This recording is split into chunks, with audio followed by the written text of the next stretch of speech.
This is Swords to Podcast, where we eat saucy foods and touch other people's cards.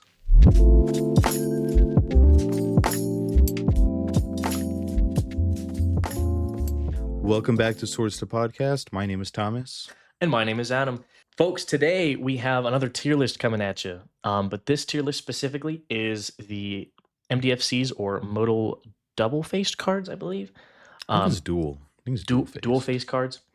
So today we are bringing you the first half. We're going to have a second podcast episode after this where we bring you the other half. And we're just going to be rating these all from S tier to D tier. Today we've brought the conditionally untapped ones as well as the tapped dual color mana sources. So these are lands that typically on one side, the single color lands on one side enter tapped unless you pay 3 life, then they enter untapped. And then the dual color sources just always enter tapped, but they tap for mana of 2 different colors. We're going to be taking a peek at these, evaluating them, which ones we play, which ones we don't, and which ones are worth your time. Yeah, the only other thing to add, I would say, is that the only ones that we're going to look at least for this this little two-parter, is the ones with a spell on the front side and a land on the back side. The way that we have it to start is we'll look at the conditionally untapped creature lands, then the spells, and then the duels. So I guess we can get started. You want to take us away with our first card, Adam? Yeah, this is a semi-personal favorite of mine. This is one that I play quite frequently. This is Witch Enchanter on its front side. So we're going to be evaluating these cards both on the front side and the back side, but the front side of these cards are always creatures or spells. So the back side is always the land, the front side is always the spell. So this first one that we're looking at is Witch Enchanter. It is 3 generic and a white for a 2/2 human warlock. And when Witch Enchanter enters the battlefield, destroy target artifact or enchantment an opponent controls. I personally love this card. It's kind of on the chopping block for getting cut from my CEDH deck just because 4 mana for sorcery speed removal on a creature that Plagon, my CEDH commander, doesn't really care about is not great. Playing it as a plains that costs you 3 life isn't great, but in casual lists, this card is absolutely awesome. Like, even though that ability kind of stinks for 4 mana, it does hit an artifact or enchantment, which is something that white is reasonably good at, but it's on a creature ETB, so in your flicker decks, this pulls double duty. I think this card belongs at least in A tier. Yeah, I was kind of feeling A tier as well. The one thing I wanted to add, and I'm sure you already kind of said it a little bit, is the reason why in Plagon it's definitely good is because you have the ability to blink it, if you need to. The only thing I want to say, I guess, just kind of going into today's part of the list is, especially in CEDH, I feel like a lot of these conditionally untapped MDFCs are a little pushed.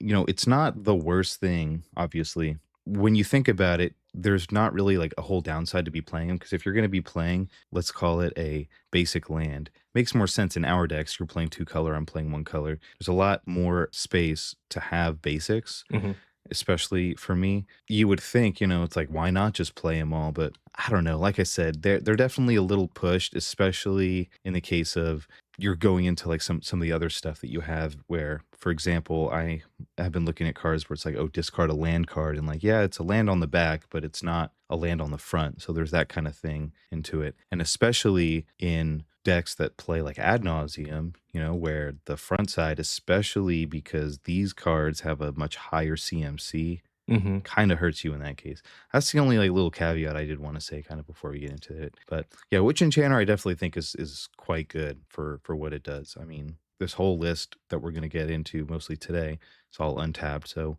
really the backside is, you can look at it, it's a pure land. When you have 40 life, 3 doesn't matter. So if we're just looking at it as like, you can have a land or you can have removals, like, why not? Literally, there's no downside to putting this in your deck. I would think A tier is a great spot for it. Yeah. Being 4 mana is the only reason I would keep it off of S tier. It's a lot for only hitting artifacts or enchantments. Yeah, absolutely. I mean, there's, especially in white, like there's plenty of 1 mana ways to do that. I definitely think it's 3 mana would be, I guess, but then 3 mana would be Reclamation Sage on a land, which is kind of crazy. Like, I know Reclamation Sage isn't, premier removal in the format anymore, but I think that's definitely what you're comparing it to. So I guess 4 mana, much as that hurts, it's not unreasonable, especially just for a card that's pure upside. Yeah, it's definitely way better with this one, considering you can blink it. But that's one thing that I think is kind of interesting. I don't know if you have anything to add on this, but like I just mentioned, a lot of these cards, you'll notice that the mana cost is a lot higher, which makes sense because it has that extra upside of having a land on the back. But just from like a design standpoint, it's so interesting how they were able to go about putting this idea into the game. I wonder where, like, how you really evaluate a card like this and like what should the mana cost really be. I don't know. Yeah. I'm not a designer, so I don't know. Well, I think they did a good job because I mean, a lot of these cards are uncommons, and they're Mm, still like between $1 and like $10. So and that speaks to their power level. Just they go in a land slot because you can always have them enter untapped if you want them to, especially in yeah, Commander. especially in casual commander Oh too. yeah, yeah. You're having all the basics. So, all right, with that, we can move on to our second one. I guess I'll take this one. This is Hydroelectric Specimen. So, for 2 and a blue, you get a 1/4 weird with flash. And when he enters the battlefield, you may change the target of target instant or sorcery spell with a single target to Hydroelectric Specimen. 3 mana is not terrible. I mean, it's obviously one less than the last one, and in a way, I feel like you have a little bit more freedom with this. It's kind of the same argument we had, right, with like the deflecting SWAT versus fierce guardianship. It's just it hits something different, and that could mean that it hits more things, but it's also still situational in that case. So 3 is a lot to hold up for something like this. But if you really need it and you have nothing else, I think this is a great thing to have in your deck because it can just be a land if you need the land, or it's just something you can say, hey, let me just hold it up and I got that extra piece of protection if I have nothing else. So I'm feeling at least a B on this. I don't think it's quite as good as the Witch Enchanter, but I think that they're pretty close. Yeah, I can sort of get behind your thought process there. I actually just cut this from Plagon, even though it's a 1/4, which is like crazy. This I hate to say it, but in reality, and yeah, I know it's a CDH deck, but I've played this card in casual. It's just so limited. Like I feel like if you're holding up 3 mana to protect something on your board, because you can only protect creatures, like the things that this hits are so narrow. I've literally never had a game like I've had game like probably in the tens or 20s of games that I've had this in my hand, and it's never once been relevant. Just the combination of it being so narrow and having to hold up 3 mana really holds this card back, I think. And it's such a weird. If you consider what you compare this to, which is Spellskite, which is one less mana, easier to cast, and then can hit multiple things and is free, and it sits on the table and prevents your opponents from doing things. Like this card is just too bad. And I get what you're saying with the B tier, just because it can always just be a land, but we're going to be saying that for the next hour. All of these could be just lands. So I think at some point we do have to evaluate the fact that these are all being evaluated against each other, and they're all lands. So like that upside exists on all of them. So I'm willing to put this more into C tier just because of it reads. I think it plays worse than it reads. Like that ability is just so narrow. Yeah, I mean, it definitely hits a lot of things, but you're right that it still is like the things that it hits are super niche. It's one of those cards where it's like, oh, this is like the one card that I think would have been really cool to have, but like realistically, do I want to have it? Because what is it taking away? Mhm. So yeah, I'm fine with a C tier on this one. I feel like in Plague it could be okay because you can blink it and stuff, but I don't know. It's not good enough. I wish it was. I really wish. I really want this card to be good, but it just didn't make the cut. All right, you want to take us through our next one? Yeah, Bogart Trawler. So this is 2 generic and a black for a 3/1 goblin, and when it enters the battlefield, exile target player's graveyard. I don't want to say that this is an upgraded Bajuka Bog. I really don't. It's a downgraded Bajuka Bug, if anything. Um, I wouldn't say so because it's an untapped land if you want it to be. Like there's a little more utility behind Oh, it, true. but it does cost the man. Like the 3 mana is an Yeah. extremely overcosted version of this ability. Like normally this ability costs, I mean, 0 on Bajuka Bog. I guess technically 1 because it's a tapped land, so you're missing out on 1 mana. But 0 mana on something like Tormod's Crypt. Like there are so many artifacts and things that just this comes on normally. I play this in the Most Dangerous Gamer, and it doesn't normally feel that bad. But I think I've had maybe one circumstance where I've actually wanted to use that graveyard hate ability. I don't want to put it in D tier. I really don't. Realistically, I think if we're gonna put a hydroelectric specimen in C tier, I think this kind of has to be deer because Yeah. I don't know why I said deer. Has to be D because I mean it just does like the one thing and it only hits, one player. It's like realistically, how often are you gonna want to exile someone's graveyard versus how often are you gonna want to change the target off of something? I feel like I don't want to say removal, like interaction, I think is just better than a piece of graveyard hate, especially for that cost. Like I think it's definitely a downgrade considering Bojuka Bog is a land and gets that ability versus this, which is a land or it gets that ability, and that ability costs 3. Yeah, I can get behind that. I can see putting in a D tier. I think it's probably going to be one of the better ones in D tier, by far, just because I think Graveyard Hate is, in my opinion, always relevant because every single deck that I have, I run some form of recursion, just because sometimes if an important game piece gets hit, like you need to be able to recur those. Some colors are better than others, and I mean, Graveyard Shenanigans is such a strong archetype, and it's such a prevalent archetype. I mean, most decks run Graveyard Hate just because it's one of the most common archetypes. So that would be my only case for C tier, but I totally can get behind Hydroelectric. If Hydroelectric Specimen is in C tier, I think Bogart Trawler deserves D tier. Yeah, that's the one cool thing about being able to compare these against each other. So, all right, with that, our next card. Oh, have I spent a long time looking at this one? Pinnacle Monk. It's 3 and 2 red for a 2/2 Jin Monk with prowess, and whenever it enters the battlefield, return target instant or sorcery from your graveyard to your hand. Look at that, the recursion. I think that this is a very, very good card. It is quite relevant in CDH. Like I go back and forth between cutting it from long shot, and that's only because, and I don't know why. Like honestly, I just need to put it back in. I don't know why I'm not, but it's just I've never really had a use for playing it, and that's I think the reason why I have taken it out when I have. Yeah, the recursion is just super relevant. I mean, yeah, it costs 5, which is the only thing that really sucks about it. But there you go. Like it brings back whatever important instant or sorcery that you had, and I think that in a pinch, this is like the one thing that you could really use. And in red, how much of that are you really going to have? I think this is good. Yeah, I can get behind that. I actually picked up a bunch of copies of this from a bulk box before it kind of went up a little bit in price, just because I thought it's a relevant card, especially because I think some of the conditionally untapped versions or some of the conditionally untapped MDFCs from Modern Horizons 3 specifically were being kind of undervalued. Most of the time, when you put these in a deck, you don't ever end up cutting them. Normally you'll cut more basics or cut other things, but you realistically it takes a long time to cut these. So I think the reason that these cards and their value has been steadily on the rise is because they get thrown in a deck and just thrown in for a basic, and they get picked up because they replace a basic, but then they don't get cut very quickly. Where do you want to put this, Thomas? I'm kind of feeling A tier, but not really because it's 5 mana. So I would say B tier to be honest. Like I think it's strong, but just for that mana cost, I don't think we can put it higher than B. But I think it is a lot more functional than the hydroelectric specimen, like over the course of the game. Yeah, well, I'm in B or C tier just because it's slightly better than the hydroelectric specimen. I mean, that mana cost is insane. Like 4 mana, I could put it in B tier. And the problem is like the reason it's 5 mana is because it's a 2/2 with prowess. And that is just not relevant near enough that I want to be spending the mana for it.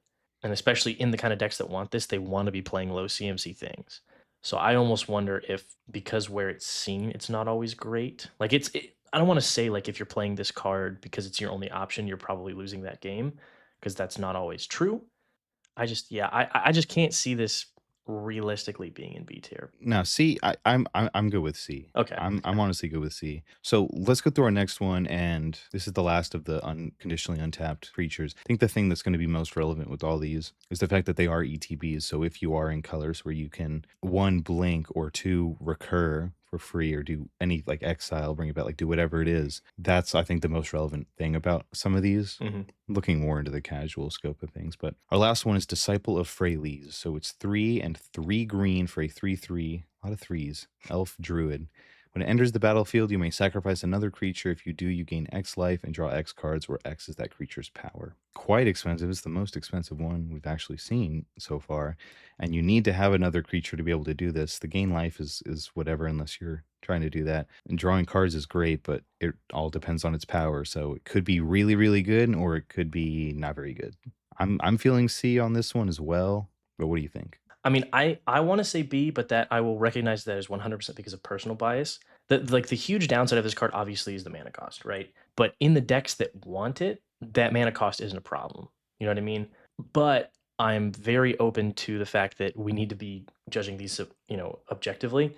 So I can definitely agree with C tier. Like in the right decks, this card is just awesome. Like I play this in the most dangerous gamer just because my commander gets big sometimes, and like most of the time my commander is going to get removed at some point anyway. And that's also a big mana deck, so it's like it feels incredibly good in that deck. So that kind of that kind of is swaying my judgment. And I think there's definitely something to be said in the fact that in the decks that want this, I think this is the best performing card out of these five. But because that is reasonably narrow, at least nowadays, like green stompy decks aren't as popular as they used to be. I will totally get behind a C tier for Disciple of Freyalise. Yeah, the way I think we can look at it, and it's probably a good way to look at the rest of these cards, except for the dual color ones, is in a green deck, this is great. In a Gruul deck, it's also probably pretty great. In a Selesnya deck, if you're going wide, maybe not as great, going into that kind of thing. So it really just depends on like the colors and how many more colors you have, what your deck is doing. So like there's certain color combos where they'll be great, but I think if we look at it from the scope of like how does it really fit into any deck that plays green, maybe, maybe not. The white one, yeah. The red one, probably. Blue one, maybe. The green one, maybe not. Hmm.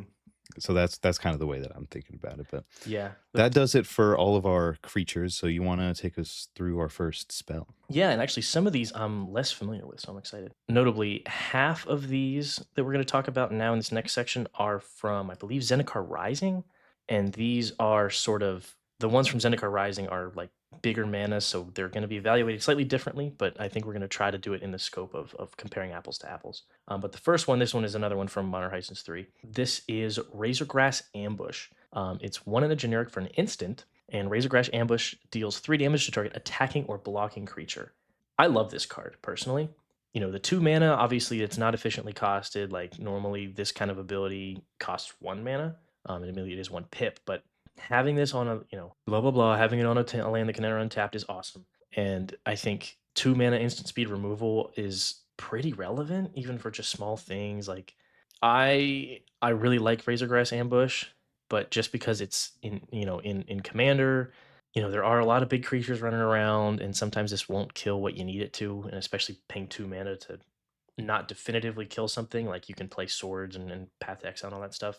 I think B tier is probably where this one belongs. This you can look at as obviously, like we said, an untapped land, something that can apply to so many different situations. Even though it's not great that it's only attacking or blocking, but it still is, the flexibility is there. So I think that is definitely a good case for it to be in B tier. Yeah. Well, I think we're going to value the removal aspect of some of these cards higher just because removal is always relevant. Whereas something like your Pinnacle Monk or your Disciple of Freyalise, those aren't always as relevant. Like those aren't going to fit in nearly as many decks as cards like Witch Enchanter and Razorgrass Ambush. Speaking of something that might not be as relevant, I mean, we'll see when we get into it. This is Ameria's Call. So it's 4 and 3 white for sorcery. Create 2/4/4 white angel warrior creature tokens with flying, and non-angel creatures you control gain indestructible until end of turn. So 7 mana to basically give your board indestructible, assuming you're not playing angels, and you get 2 more flying bodies. Pretty decent, but I mean, for 7 mana, realistically, like in white, we're expecting, a board wipe. And so protection for your board usually cost, I can't give you the number off the top of my head, but usually it'll cost significantly less than this. Mhm. So holding up 7 mana for this type of effect, like it's great you get the 2 bodies, but like for its effect, I'm not super sold on it. I don't want to give my pick on a tier. I'm going to let Adam give his opinion, and you can make the call first. Yeah, this is definitely D tier. I think what really kills this one is sorcery speed. When you're in 7 mana sorcery speed spell territory, you're looking at Moonshaper Cavalry or Moonshaker Cavalry. Like you're looking at game ending spells. And this card just doesn't do that. If you're worried about giving your creatures indestructible and no other buffs, like giving your things indestructible is something you want to do to save them, not something you want to do to make your attack slightly better, because then your things are still going to get chump blocked and like just the sorcery speed kills this. Like it's telegraphed. You can't spring this on an opponent. Like obviously having 7 open mana is telegraphed enough, but yeah, this card is D tier. You 7 mana, give your stuff indestructible, and then 7 more mana for a board wipe. It'll work. Yeah, trust us. Or you could just pay 7 mana for a one-sided board wipe, like the many that exist in our format. All right, so our next card, I can probably go out on a limb here and say this one's S tier. This is Sink into Stupor. It's 1 and 2 blue for an instant return target spell or non-land permanent and opponent controls to its owner's hand. Insane. You can, bounce something that you don't like, and whether that's on the stack or whether it's on the battlefield, and like that kind of flexibility in and of itself is just insane. Like 3 mana is maybe 1 more than this effect should be, but really realistically, like how much does that matter? This thing is so good, and you can real like if we're talking flexibility, this is probably the most flexible thing that we've seen or will see. Yeah, I mean, this card is an absolute banger, especially for like, I believe this is the most expensive out of all the uncommon MH3 MDFCs. I mean, this card is just nuts. So like 3 CMC, to counter any spell, that's a cancel. Like obviously it's not counter spell, it's a cancel. So it's I don't want to say it's an unplayable rate, but it's definitely more than it should be, and it doesn't all out counter it. Now, you can consider that not that the fact that it doesn't actually counter a spell to be an upside. So you can counter uncounterable spells with this, right? Like if a spell Mhm. says it can't be countered, you can bounce the spell to hand and it gets around that, which is definitely interesting, definitely not something to scoff at. But the fact that it has a bounce spell stapled on it that hits any non-land permanent is just icing on the cake. Like I think this card would see more play than all the other ones, even if it was just return target spell to its owner's hand. I think just super flexible, super strong, reasonably costed, in the color that wants to be doing this. I have no qualms with S tier. What do we got next? Our next one is Seagate Restoration. This is an absolute hammer of a spell. Four and three. Sorry, bleh. Seagate Restoration. 4 generic and 3 blue for a sorcery. Draw cards equal to the number of cards in your hand plus one. You have no maximum hand size for the rest of the game. There are some of these higher CMC blue, heavy card draw spells. I don't know how much play these see. I don't think we put this in C or D tier just because the ability, like while it does cost 7 mana, is a pretty big ability. Like late game, I mean, I don't want to say that we're comparing this to like an omniscience type thing because this doesn't even, hold a candle to omniscience, but blue doesn't have a huge amount of these high CMC stuff that just straight draw you cards. Like a lot of them are X spells or whatever. And the no maximum hand size is super relevant. So you can just tap out for this, maybe draw some free interaction, and then hold up all those cards. So I'm somewhere between A and B on this one. I don't know if I could put it in S. Yeah, I definitely am good with an A tier on this one. The only thing that is kind of a drawback is that it's dependent on how many cards you have in your hand. But if you already have a ton of cards, then it's no problem. One thing I will say, it does see play in RAL, A for RAL, RAL, A tier. It's a good card. All right, that tracks. So, Seems good. all right. All right, our next card here is Fell the Profane. For 2 and 2 black, you get an instant to destroy target creature or planeswalker. Adam, I don't know about this one, man. It's so expensive. I preemptively put this one in S. S tier? Yes. I mean, it's great that it like just destroys a creature. It'd be cool if it said exile or planeswalker, I guess. It'd be cool if it said exile, but like 4 mana, I feel like that's two more than it should be. Uh, Not Or really. is it only one more? Well, so two mana is something like a go for the throat or like shoot the sheriff where it relies on creature types. Or like I think it's feed the swarm. Like there's certain things that only hit like most of the 2 mana removal spells only hit creatures, and then they have some other kind of caveat. So like they care about the creature type, or you have to lose life equal to the mana cost, or you have to sacrifice another permanent, stuff like that. So 3 mana is like 2 mana is a Doomblade, so conditional removal. 3 mana is murder, unconditional murder, just a creature. I think there might be even some 3 CMC cards that hit creatures or planeswalkers. So I think 1 extra mana for this is absolutely banging. This card always, always, always is relevant for me. Yeah, honestly, like when you put it that way, I guess looking at it in the realm of, like we're gonna say a million times that it could just be a land, or you might as well just have a piece of removal where, yeah, it's a little more expensive, but does the job. Sure. I'm good with an S tier on this one. Yeah, especially in black. Like if this was a white card, and we're talking about creature removal in white, like yes, this is absolutely not good. Like 4 mana to remove a creature in white when there's so many other options. I know they don't have lands on the back of Yeah, them, yeah, but yeah, yeah. I think Felt Profane is S tier. Sure, sure. All right, what do we got next? Next up is Agadeem's Awakening. This one, like I said, another big spell from Zendikar Rising. This is X and 3 black for a sorcery. Return from your graveyard to the battlefield any number of target creature cards that each have a different converted mana cost X or less. I don't love this one. I mean, it is big splashy, and I do like that because, like, often having big splashy spells in your deck sucks because then you can't play them other points in the game. And so I think having a large spell staple to the back of a land rather than another one, because then instead of being relevant early to mid game, it's relevant early and late game. So like you have two very different sides. So like you don't have to feel bad playing this as a land on turn one because otherwise you're not going to cast this till like turn 7 or 8. Yes. Yeah, but different converted mana costs, I just don't love it. Sorcery speed really, really kills this one.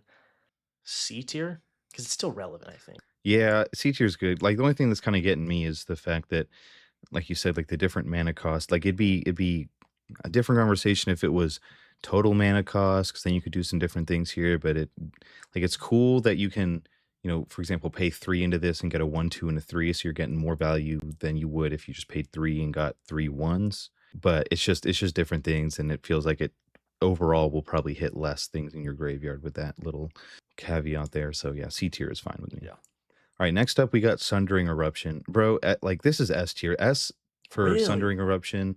2 in a red for a sorcery. It just destroys the land. Everyone says that you should just be playing more land removal. There's no reason not to play this because no everyone feels bad.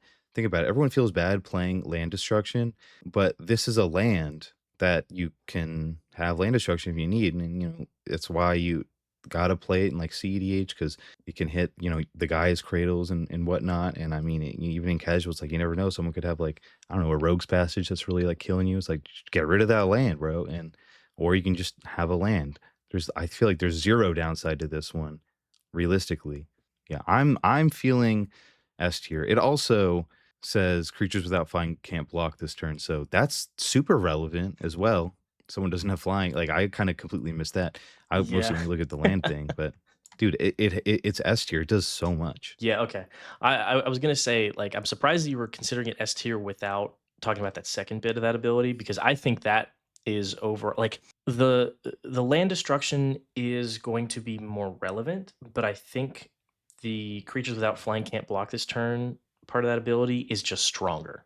Like, I mean, Yeah. 3 mana to totally blow somebody out. Like, I struggle to put this in S, but No, I don't. It's S tier. S for Sundering Eruption.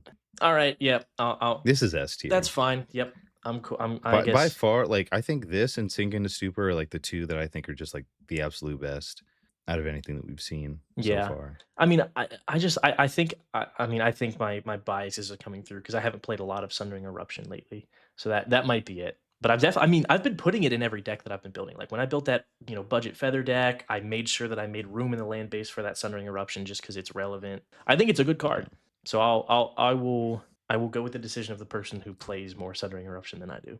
I play them on a red deck, bro. I know these red cards. All I know right. I know about them. Speaking of, I'll just take the next one too. Shatter Skull Smashing. It's X and 2 red. Deals X damage divided as you choose among up to 2 target creatures and or planeswalkers. If X is 6 or more, it deals twice X damage divided as you choose among them instead. Not as good. It's still quite relevant because I mean it's just if you have extra mana, it's bitter removal. It can hit 2 things, which is I think super relevant considering that like a lot of this kind of thing will generally like only hit 1 creature. It's like it does this much damage to 1 creature. So it's cool that you can split it between 2. Be cool if you could split it between more, but it is what it is.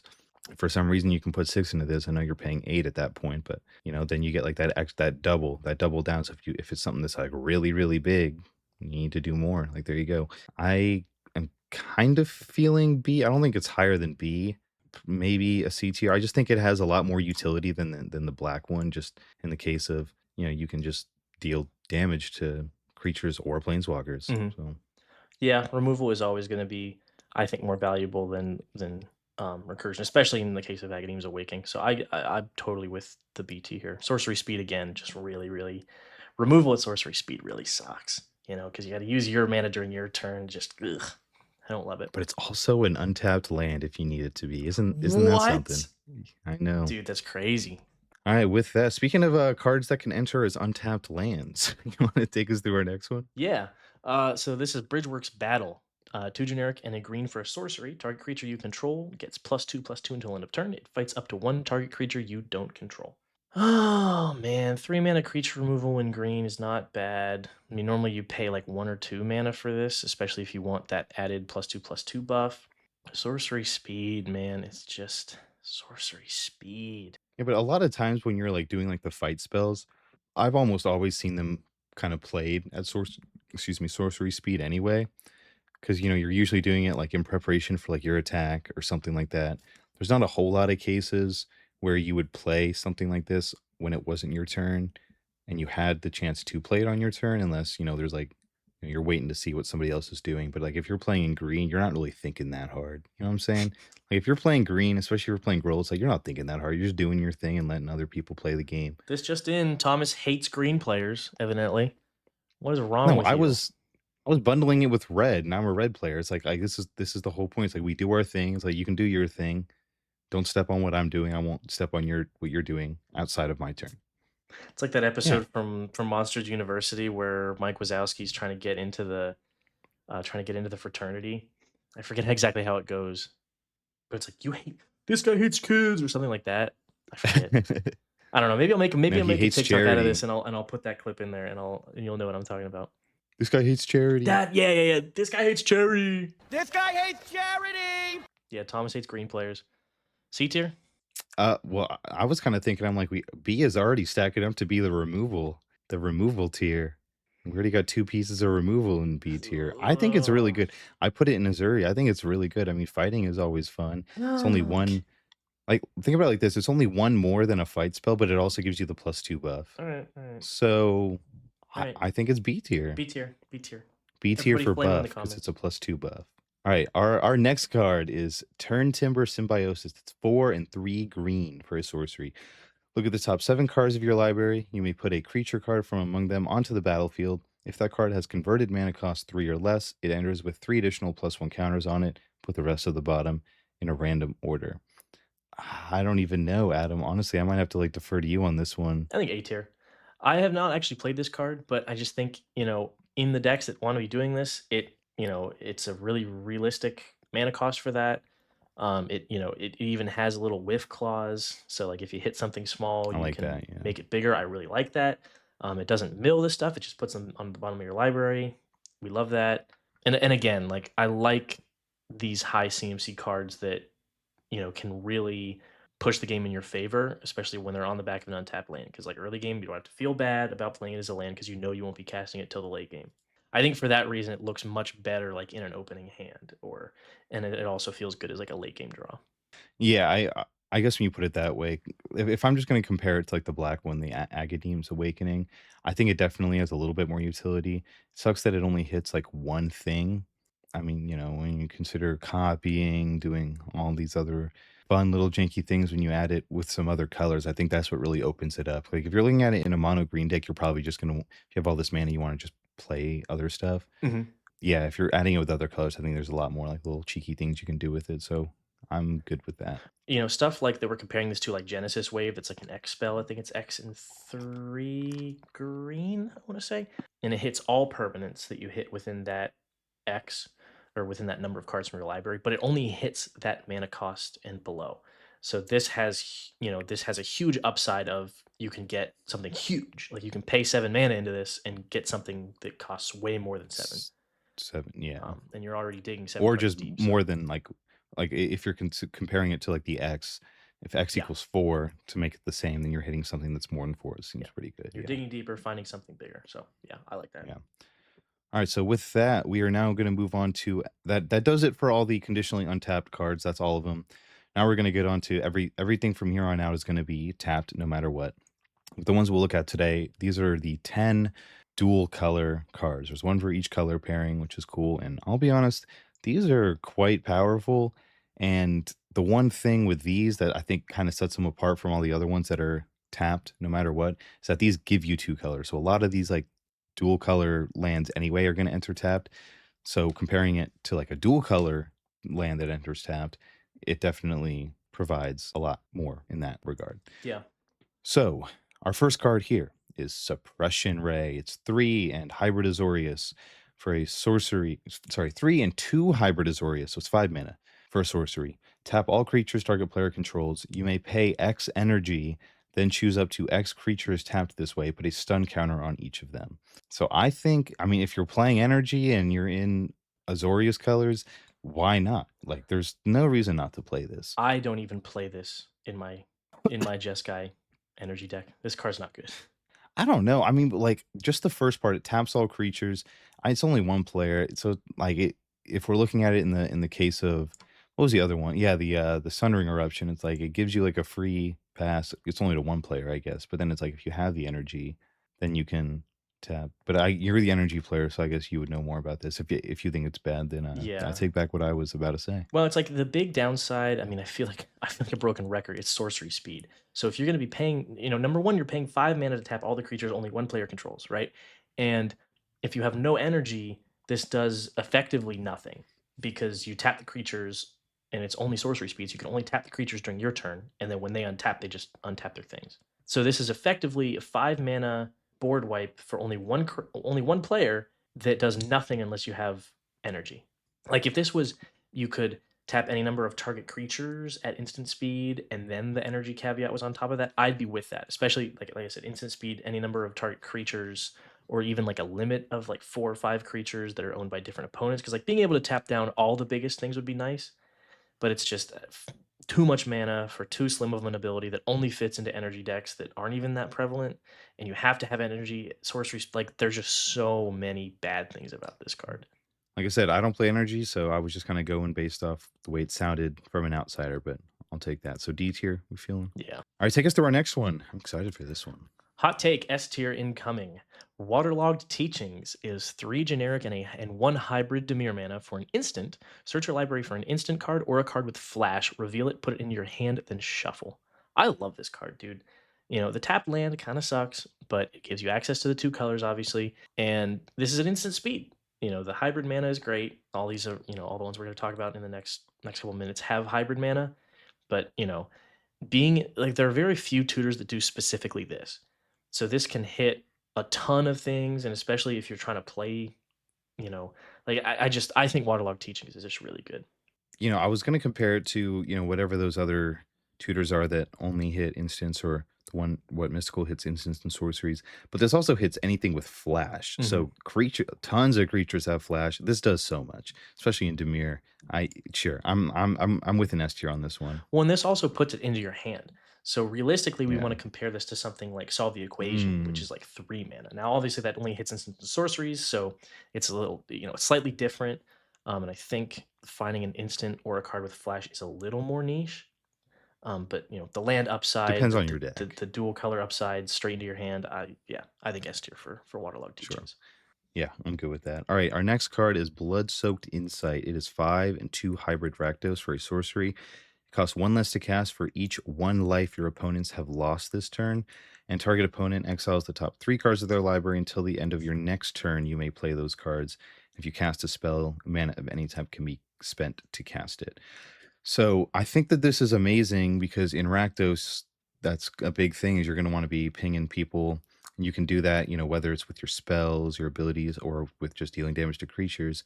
So if you deal 5 damage in whatever form, this is a 2 mana spell that just gives you, 3 cards off somebody's library that you can play. I mean, that's always a question. Because it's like, you could whiff, could get nothing, could get something good, who knows? It's also take stuff off their library. So if you know that they like tutored or something, put something on, or if you know what's on top of their library for whatever reason, you can get rid of that if that's what you need to do. I think this card is quite good. I don't know exactly where to gauge it. I'm kind of feeling a B tier, but what do you think? Yep, totally on board with the B tier.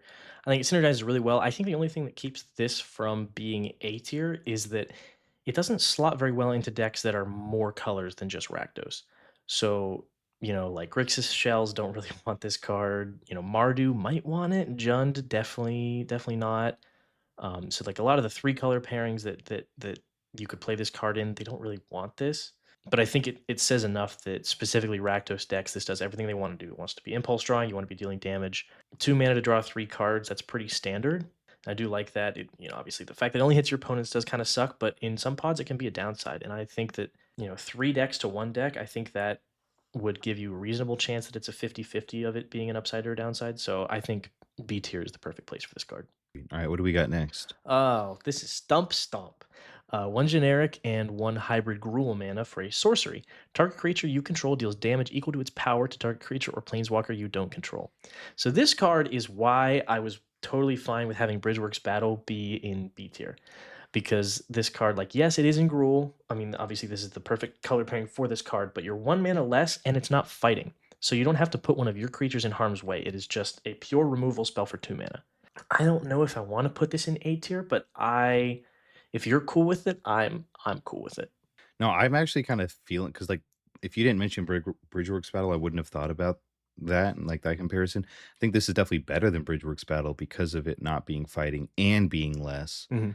So I'm 100% good with putting it in A tier, honestly. Sweet. All right, our next card here is Strength of the Harvest. It's 2 and 1 hybrid Selesnya for an enchantment or a enchant creature, and it gets +1/+1 for each creature and or enchantment you control. Dude, like, it has to be at least A tier, right? It's like you would wanna put in, like, every enchantment deck that you have. It just does the I know it's not the exact same comparison, like the All That Glitters type of effect. I mean, it hits creatures and enchantments, which is a little different because normally those ones hit, like, what? Artifacts and enchantments is what we normally see, so the creatures is a little bit different. And it also hits if you're playing an enchantment deck, if you have enchantment creatures, that would be double, right? Mhm. That's 2? Yeah, so I mean, yeah, 3 mana for like, yeah, if you're playing enchantments, this goes in your deck. A tier at least. I could even see an argument for it being S tier. Yeah. Well, I don't know if it would do double duty. I think it only would see it once. Well, each creature and enchantment. I feel like, hold on, let me look it up.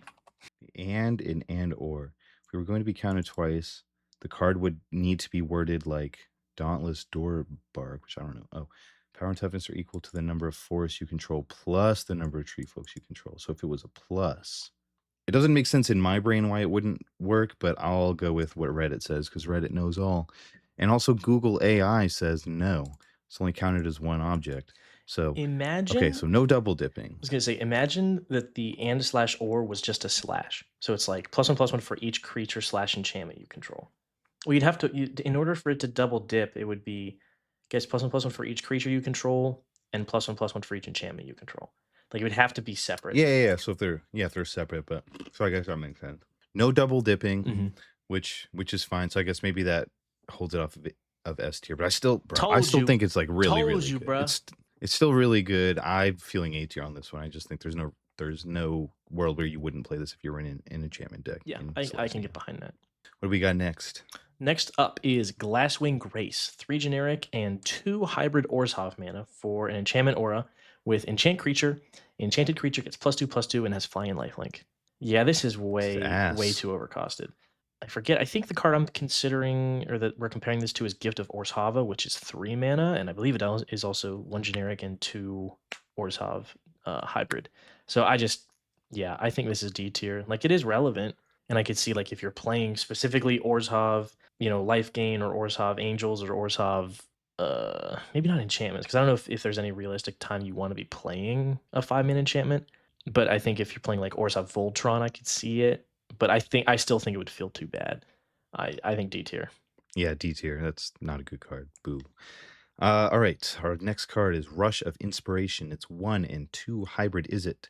For an instant, you can draw 2 cards, then discard a card at random unless you pay 2 energy. This is actually super easy for me to compare to other stuff because all of the cards that I play in long shot, I mean, those are just red. But I mean, this gives you the hybrid is obviously really good. Oh, it can actually be compared to The Avatar card, Avatar card. Yeah. Abandoned Attachments. I was gonna get there. I was not gonna get there. Abandoned attachments. Oh, Abandoned attachments is 1 and a hybrid. Is it? You draw 2 cards and you discard a card. So the only thing that this has like two kind of differences. Number one is you're discarding a card at random, which really really sucks. hmm But unless you're paying the 2 energy, so if you're playing energy, this feels like a great include because you don't have to discard. You just pay the energy. and this is quick study. This is just quick study, but harder to cast. I don't like it. Yeah, I think that caveat is it. Oh my gosh, just like that discard at random. Ugh, hmm hate that. D tier. I mean, drawing 2 cards is great, but discarding at random sucks. Sure, D tier. All right. 'Cause this energy thing, energy cards, no, they're not it. All right, what's our next card? This one I didn't even realize is a thing. I definitely need to copy this. Revitalizing Repast, I think, or rep. I don't care. This is 1 hybrid Golgari mana for an instant. Put a +1/+1 counter on target creature. It gains indestructible until end of turn. Holy cow! I need to copy this for my most dangerous gamer deck. I don't know how I missed this.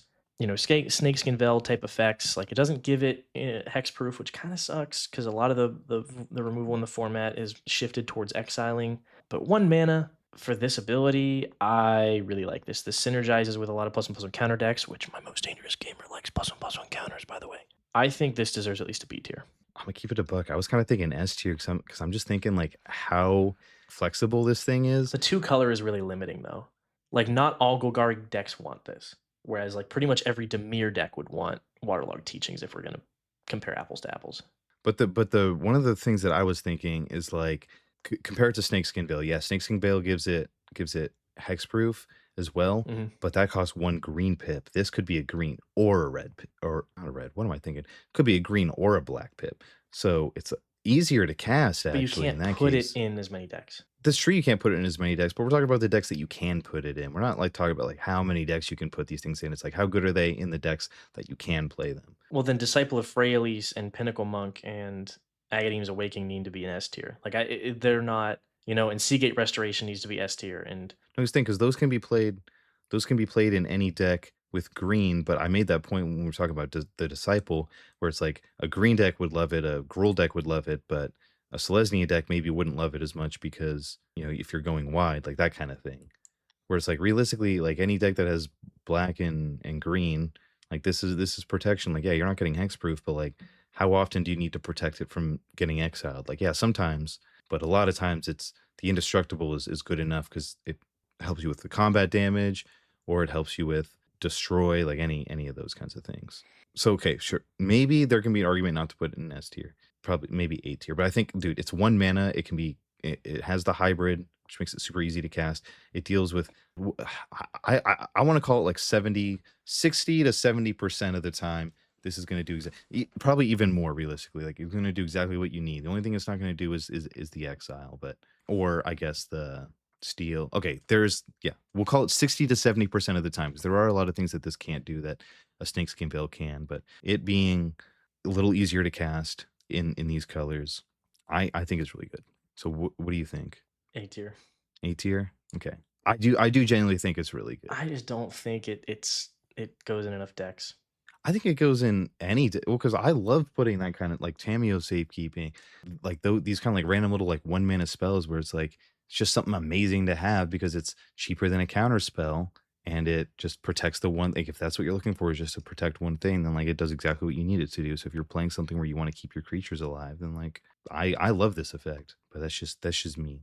All right, what is our next card? Our next card is Legion Leadership. One generic and a Boros hybrid mana. Keep forgetting the word hybrid every one of these cards I talk about. For an instant, until end of turn, double target creature's power, and it gains first strike. This is more your style of card, Thomas. Why don't you take this one away? Yeah, kind of similar in the way to the one we just talked about, but it obviously does something different. The thing I love about this kind of card is the recurring theme that I've said a million times now is the flexibility because this can be played offensively, defensively. It can be played defensively when you're on offense. Can be played offensively when you're on defense. You know what I'm saying? Where it's Mhm. like when like let's say you attack, you attack. They don't block, double. They didn't see that coming. They block thinking that they're going to get a kill, double first strike. You hold up a blocker, kill it, or they do something that's trying to kill your thing, double the power. Like there's so many things that this can actually do for you, and that's what I love about it. And it being 2 mana is really like it's not that bad. Like for this effect, like 2 mana is like kind of like nothing. And in Boros, it's something that you're always going to be wanting to do. It just does a little bit of everything, and it's just really only limited to how creative you can be with the way that you decide to play this spell. I think this card was made for Feather the Redeemed because that's where I put Yeah, I put a copy of that in there. I mean, I think what I think is best about this card is that it's, I believe, on rate for doubling a creature's power probably on rate for doubling power, but it also and gets first first strike. strike. It's crazy. A tier? Can this one go in S tier? No, dude. It S only tier, goes in S tier, fine, Boros. A Like it tier. only goes in Boros. AT, bro, but that's not okay. That's the part where we're kind of like getting a little bit stretched out when we're talking about this list because like I said, it's like if we're just thinking about how good it is in any deck that has a red and white. I think it can go in any deck. Like we have talked about this with the other cards. Where what was the other one where you're like, oh, like in a Jun shell you wouldn't want to play? I don't remember what card that was. It was Blood Soaked Insight. Oh yeah. So yeah, like it's that exact thing where if we're just talking about the colors that can play it. Yeah, there's certain color pairings that it's not going to do as much in, but I think in this one, if you have red and white, there's no deck that this isn't going to do something in, I like at disagree. all. Like I this will go disagree. in every single. I disagree because I just don't think it's that good in a deck that isn't combat focused. Yeah, but it's not all about combat too. That was my point is No, I get that. Like you can kill any creature defensively. with any creature, but I don't think it's relevant enough to go in every deck because it's a tapped land. Like I don't even play dual lands that come in It's dual tapped. color land Like though. I'm cutting Yeah, land. me. I mean, me I'm neither. cutting But some of the conditionally untapped lands, even in a dual color shell. Like there's some of the conditionally untapped lands that I don't rock. yeah, no, A tier, like realistically, yeah, A tier I think is a good spot for it. I do like going back, I do think this has a little bit more versatility than the revitalizing Mhm. repass, whatever it is. But no, I think that it's quite good. It'll do a lot of heavy I lifting think if revitalizing repass I like more. so in that regard, I think A tier is perfect for both of these because I think they should both be good. I'm good with the A tier because like realistically, like, I don't want to get too ahead of myself. Mhm. But all right, with that, we have one last card on the list for today. This is Drowner of Truth. It's 5 and 2 hybrid Simic, 7 mana for 7/6 Eldrazi creature with Devoid. When you cast this spell, if colorless was spent to cast it, you create 2/0/1 Eldrazi spawn with sacrifice it and add a colorless. Yeah, overall, pretty bad. 7 mana for an Eldrazi, it's like it's not great. And then you can't even really cheat it out because then it's just the 7/6 that doesn't do anything. So you have to cast it. I mean, if you get the discount, like that's pretty cool, I guess. But you need to throw a colorless into it. And how many Eldrazi decks, other than the one Eldrazi deck that's 5 colors, are you going to see that this get played in? Well, and in that 5 color Eldrazi thing, you don't want a dual color land that comes in tapped that you can't even tutor for off of a fetch land. No, D tier for sure. Yeah, D2. What a great way to end it. All right, so that'll do it for our first half of this tier list, this mega MDFC tier list. I feel pretty good about all of our picks so far. It's going to be interesting to see how the rest of the list slots in. Talking about the rest of the tapped lands. What do you think, Adam? I think we did a good job today. I think this is a surprisingly well-rounded list. I was worried that we were going to be a little more top heavy than we are. I think we are still technically top heavy on this list, but I think that makes sense. I think we hit the brunt of the good cards first, and so I think this list definitely represents that, and I think we did a good job of trying to compare apples to apples while leaving room for the other ones that we're going to talk about next week. No, I was definitely thinking this list was probably going to end up being a little bit more top heavy, just because these ones are conditionally untapped, so they're probably going to be a little bit better. But we'll see what happens when we get to the rest of the list. So it might fill out a little bit more. But I'm pretty happy with this. So we'll see what happens in the next half. But for now, hopefully this helped you guys. Maybe there was a couple cards, even me and Adam, there were some cards that we hadn't really ever looked at or spent a second thought on that kind of surprised us. So Yeah, if that was the case, let us know. If you guys were surprised by anything. yeah. Hopefully, guys, find a couple cards you can slot into your decks and make them just a little bit better by just slotting out a basic land. Who knows? So, all right, with that, thank you guys so much for tuning in, and we will see you on the next episode. Absolutely. See ya.